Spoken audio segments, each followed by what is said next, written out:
సమంత ఈ ఏప్రిల్ 28న తన 37వ బర్త్డేని సెలబ్రేట్ చేసుకున్నారు.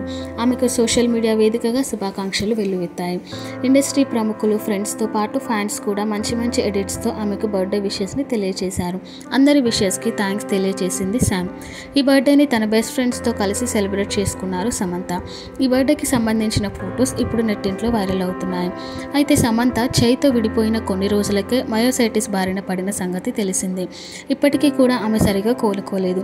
ఆ ట్రీట్మెంట్లో భాగంగానే ఆమె తన కెరీర్లో బ్రేక్ కూడా తీసుకున్నారు. అయితే సమంత ఈ బర్త్డే రోజున ఫ్యాన్స్కి గుడ్ న్యూస్ని షేర్ చేసింది.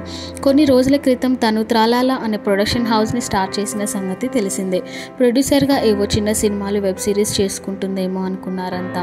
కానీ ఫీచర్ ఫిలింతో తనే హీరోయిన్గా కొత్త ప్రాజెక్ట్ని అనౌన్స్ చేసి ఫస్ట్ లుక్ని లాంచ్ చేసింది శామ్. సినిమా పేరు మా ఇంటి బంగారం అంట. డిఫరెంట్ లుక్తో ఉన్న పోస్టర్ చూసి ఫ్యాన్స్తో పాటు సెలబ్రిటీస్ కూడా ఫుల్ ఎక్సైటెడ్గా ఉంది అంటూ కామెంట్స్ పెడుతున్నారు. బ్రేక్ తర్వాత తన కంబ్యాక్ని సమంత గట్టిగానే ప్లాన్ చేసుకున్నట్టు అర్థమవుతుంది.